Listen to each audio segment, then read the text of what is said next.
But anyway, thank you for being here and to join us for a listening session for this concept. So just to give you an idea of what we're doing, we're going to spend some time. I will go through our assessment of the need and a little bit about 6-8 and where we've gotten to this point, and then our proposal and what we have in store, and there will be plenty of time for feedback. Part of this is us listening. It's not meant to be a listening session where you listen, but hopefully we'll give some understanding. But at the end, there'll be lots of time for us to share and give feedback and concerns, and we'll have some ways to go through that with that, so just to participate with that. So if there's an idea that jumps in your head you don't want to forget, there are some papers on your table and pens, so you can jot that down, and we will get into all of that. So my name is John Rampton. My wife Sarah and I founded 6-8 here in town 13 years ago, and God led us to this space in 2018. For 7 years it was out of our laundry room, and now we've been in this space since 2018, and it seems like the Lord is up to something again, kind of shaking up things. I was really comfortable going to be settling in this space and doing what we were going to do for the 40-year plan, and it continually weighs on our heart as we grow in services and seeing that. So what 6-8 is, if you're new to 6-8 a little bit, I'm going to just give a brief. It is our nonprofit works really to, our mission statement is transforming communities by making service personal, right? We really believe that by connecting people, that lives can be transformed, and our hope is that we have a particular focus on folks who are living in poverty, and particularly financial poverty. As in the last 13 years, our scope and understanding of poverty has broadened, right? And it is more than material poverty. We can see that there's relational, emotional, behavioral poverty, and we all actually, if we are honest, come to bring our own poverties with us wherever we go. But we also bring our own assets. We also bring our own value, right? Every single one of us we aren't all poverty, right? So to identify, though, that we all have a poverty, but yet we all have something to offer. And so that gets after our vision statement is people fully alive who are passionately embracing and sharing their blessings, right?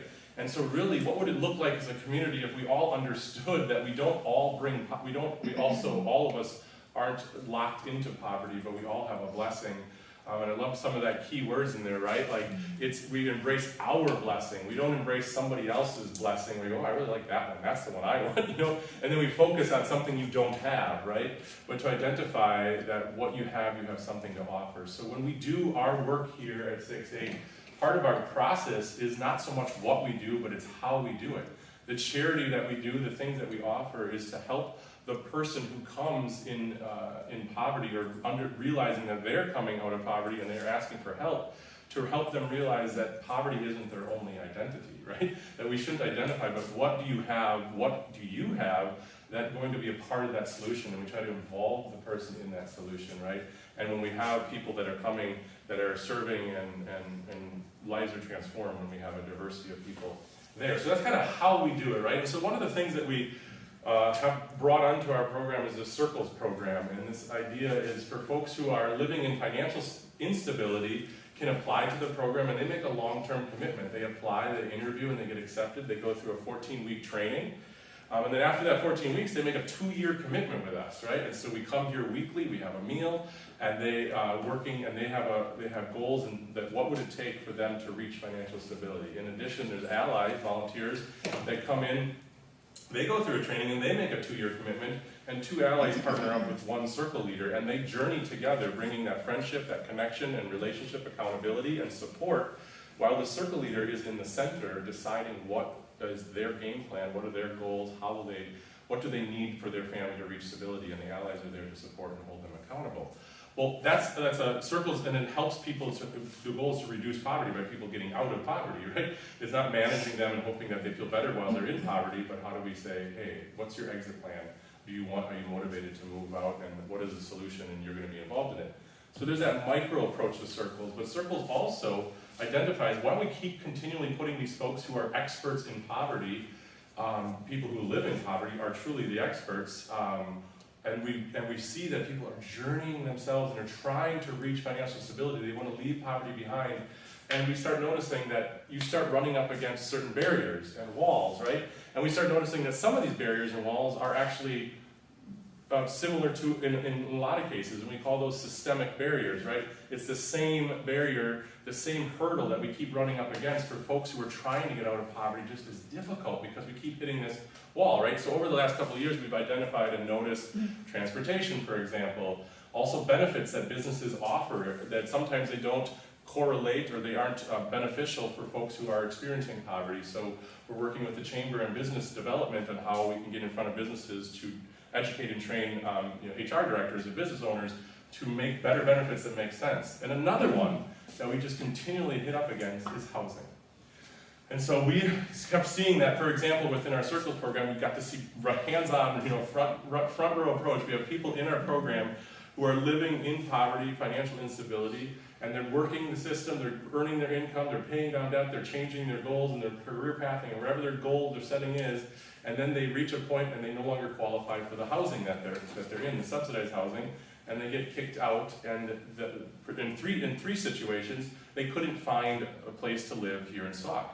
And so they had to leave the school district and find a place in Reedsburg and Baraboo, and that disrupts, right, a person, and it really makes it hard to reach financial stability. And so what our realization is, if we're desiring financial stability in our community has to support housing stability. And housing stability on all spectrums, right? There's a whole continuum of housing, from homelessness to shelter to subsidized to transitional to workforce housing to independent housing and beyond, right? And if you don't have safe, affordable, available, accessible housing at every level, you won't have a stable pathway in your community. So it's very vital that our community says, we have to make sure we have enough at all levels, or we're gonna have this really unstable other components in our family, right? So our board challenged us and said, go out and look at the housing situation. What do we find? And we find in our area that there is just not enough housing in general. We hear that all the time, there's not enough housing. We also see that there's not enough workforce housing, that entry-level housing, paraprofessional kind of level, teacher, nursing kind of salary level housing, there's not enough of that. There's also not enough subsidized housing. And what we mean by subsidy, we hear other terms, Section 8 or transitional housing, but essentially what subsidized housing is folks who are subsidized a portion of their rent and then the biggest one would be the federal government Section 8 funding, right?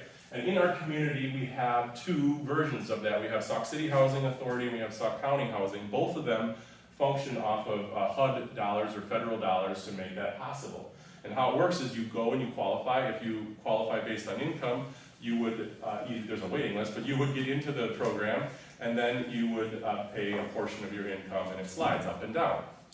Now, there's not enough of that currently, but all because there's a waiting list, you can see that. Subsidized housing, but also in addition to that, there's subsidized housing is currently inherently not transitional. And what I mean by that is those federal programs do not have a wraparound approach or a program. They don't require education or courses. They don't require an expectation of timeline or expectation or accountability of anything. And so if you qualify and you can qualify as for as long as you want. And even in most of them, you can will your spot to your children. So inherently not progressive, inherently not transitional. We just should call them transitional. They're subsidized, right? And in addition to it further exacerbate the need, landlords are currently being disincentivized to stay in the program. So some of the program is that you can qualify, they provide federal funding, and you can go get a voucher, and you say, hey, I qualify for housing, then you have to go find a landlord that wants to be in that program. And you can go, hey, landlord, you could be a part of that program, you get guaranteed rent, and then I can rent there and I pay the county the difference, right? However, landlords can currently, on the open market, with a waiting list, get more than what that federal caps are for those subsidized programs. And there's less paperwork. So why would landlords stay in the program, right? And so the landlords are being pulled out. So we see that need growing. In addition to just the shortage of housing, the need around housing exacerbates again when we consider the cliff effect. I won't bore you with all of the details of the cliff effect, and it's really multifaceted on a lot of levels.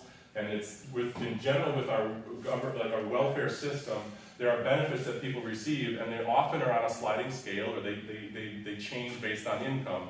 However, some of the structures and where they land with each other, they have a bumpy road, right? And so they create this cliff effect, and there's often points where this is just a diagram of a family of 4 earning $8 an hour up to $24 an hour, and it shows an example of where your spending power. So as your income goes up, this is your spending power, but you notice these, then you lose your food benefits or your childcare subsidies or your welfare and your insurance program. And so it disencourages folks' workforce to get a pay raise, to work more hours if they're on those cliffs, and how to balance that out. And for the complication that this brings in when an employer says, I'm at $8 an hour, but employer, I really need $25 an hour to make my income change. And that's a huge kind of, can you imagine an employer go, oh great, yeah, I can take you from 8 to 25 next week, no problem. And so this creates another problem in the whole equation. And the last kind of need that we see that creates this housing problem that we see, cyclical and generational housing poverty problem, is partly due to this mindset of how we look at our charity, how we look at our welfare currently. There's a mindset of we treat the problem with this mindset, a culture of poverty in a transactional relationship, right? So there's the person who holds the benefit, and there's the person who is in need, right? And they have to fill out some kind of paperwork, and if they qualify, then they receive the benefit, right? So you have to come into the service, and you have to prove to me that your life sucks, and it sucks bad enough that you need to get something, right? And if it doesn't suck, then you don't qualify. I'm sorry. Come back until your life sucks worse, right? And then, so what does that do for the psyche of the person? It creates a charity case, right? Like, I have to show how bad I am. I have to prove that I am bad. I have to prove that I'm poor. I have to prove that I'm without. And you continue to do that, guess what you start to believe? You are a charity case, right? And it does not involve the person who in the solution, versus this other mindset shift of a culture of prosperity, which is a transformational relationship, where how do we involve both the community-owned solution and those who are seeking help are a part of the solution. How are they involved in their own housing, in their own financial stability, in their own food stability? Do we involve that, and will that lead change? So because most of our charity and welfare has this poverty mindset, it also creates the problem becomes larger than it is just a logistical, financial, why developers can't just make cheap housing. Because of how we also solve poverty mentally, it creates a bigger problem. Even if we have enough cheap housing, that still isn't going to go away if we treat it in this mindset. So, 8's proposal is the desire to create a center that brings together multiple agencies and organizations to better serve the needs of our community by integrating transformational housing, transformational childcare, mental health, youth programming, food, job training, and other resources on the same campus called the Sycamore Center. All right, so that is our proposal. What are we going to put in there, and where are we going to do that? Well, in our first look, our first attempt at solving this, our ideal first pick is our next door neighbor, the Quartz property, which went up for sale this year. It is a 38,000 square foot building, 3 stories, that sits on 8 acres. And it's right at the corner of Carolina and Sycamore. It's right there. Next to McFarland's, and the Meyer Oak Park is right on its 2 corners there. And River Hills Church is on this side, and the cemetery on the other side, to orientate you to that location. So our first look, why are we drawing our attention to this place? It was when we went out, this is an ideal location because of the proximity of the existing resources and things in our community already. If we have a desire to look at this solution, we said, where could we put this, right? Where would this be ideal? Well, this location lends itself because of its proximity to, it has walking distance to a grocery store, 2 gas stations, a park, a library, entry-level jobs up and down the street that are phenomenal location-wise, so folks that with transportation limitation would be there. But it also does something I think very powerful. We can also say, hey, we're going to create a place for all the folks who are struggling with housing, and we're going to put you somewhere out of sight, out of mind, And then we're going to wonder why you can't get to your job, why you can't eat healthy, and we wonder why we put all those limitations, versus we're going to say you are the most important people in our community. We're going to put you in a prime spot in our community, and we're going to have you surrounded in proximity to other services and a wraparound support and all of that. Okay, zooming in onto the concept.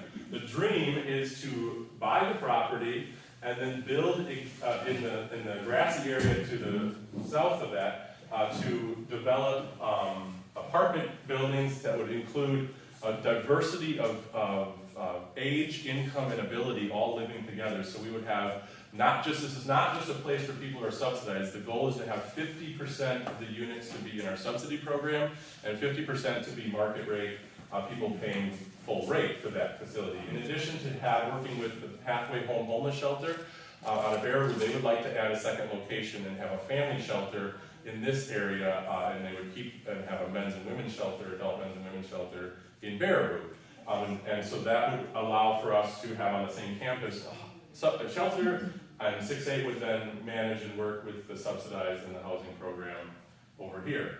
And then the existing building, so a roof, have those things, and I want to also say that anyone who's in the subsidized program, the neat part of this design is different than some of the other subsidized housing projects we see in the community or in the area region, is that the people in the shelter and in the subsidized program will be enrolled in 8's programming and expected with accountability and classes and working where they are working and designing their own exit plan, right? Their own progression plan. So folks that are living there in those programs would also be a part of the 8's program, which will be right on site, so we'll have that support and wraparound support that way.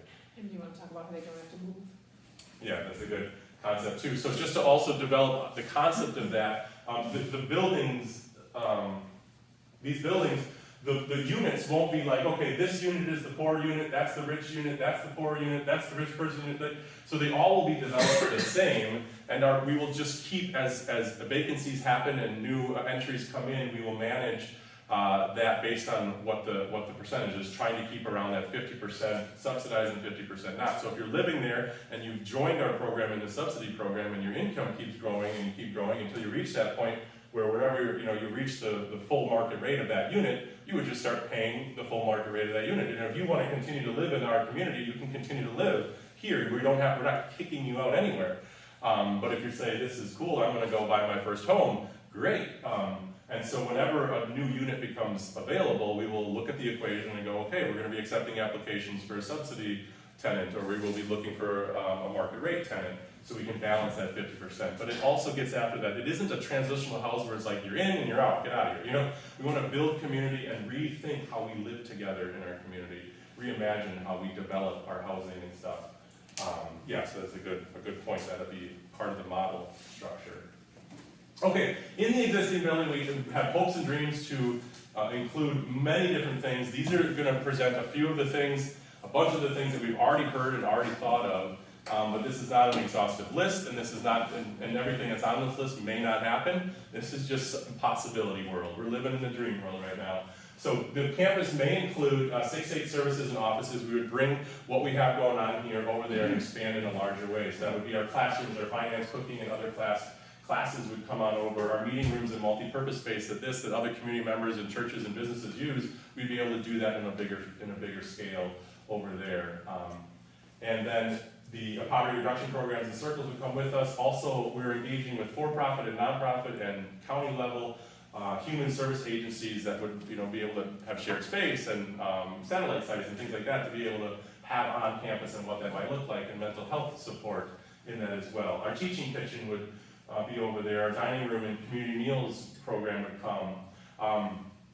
Our board has challenged us with this concept of the diversity of age, income, ability, and in this whole complex, we were going to have people coming to this campus out of need. I need housing, I need food, I need services. But the board is challenging us with how do we also bring people who want to be there, who want to live there, or who want to participate in any of the services and programs and classes and things in our main building, right? And so getting after some of that concept is this idea of the community cafe. So it would be a really cool kind of cafe, smoothie shop, dining, lunch, I'm not quite sure, some kind of a retail area, a destination where people want to be there, but it would be a part of our hands-on job training program. So people are in our job training program, currently they're getting soft skills or whatever, but this would be a way to be able to have hands-on training, but it will be in an environment that will be open to the public. So Dick McFarland's going to come on over for his morning cup of coffee every day and form a relationship with the person who's working behind the counter, and after a couple of weeks he's going to hand him a job application and steal our employee,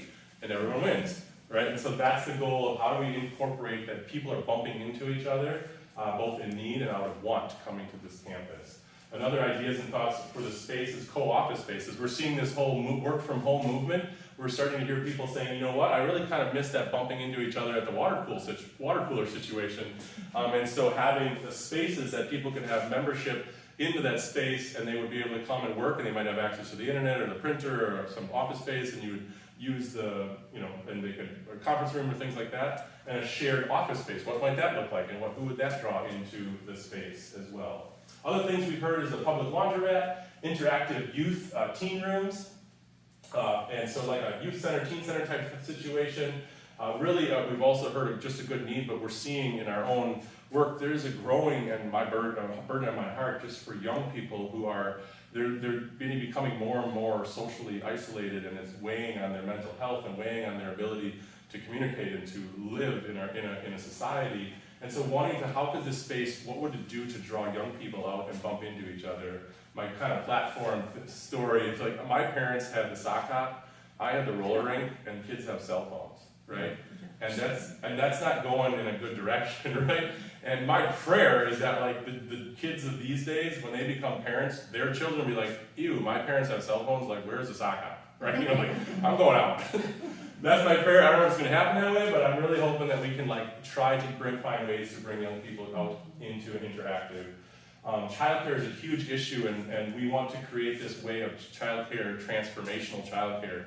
A cool model we saw on mission trip last summer is this childcare co-op that's called Give One, Get Four, right? So with staff oversight, parents would come and they volunteer one day of childcare, and they would receive 4 free days of childcare.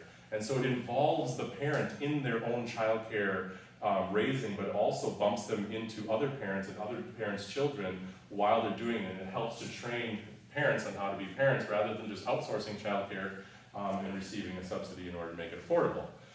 So that's a children's museum, a destination children's museum to have folks from the outside of our community want to come and be there, and also that then bumps into our childcare folks, right? So that would be a really cool connection and transformation to bring what we can use to bring people into the space.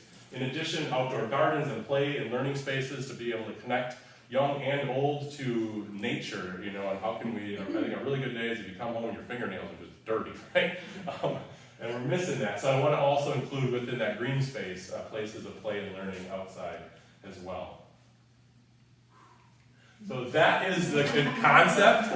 Part of the process we would like to just let, before we start woo, I got all these ideas and stuff, we want to capture those introverts in the room, give them time to write and share, and we will have some time to share. So kind of I ask you to just trust the process. There's 2 kind of steps here before we can kind of loosen up and just get conversational going here. But what Sarah's handing out right now is this tally sheet. Each of you get to vote 5 times.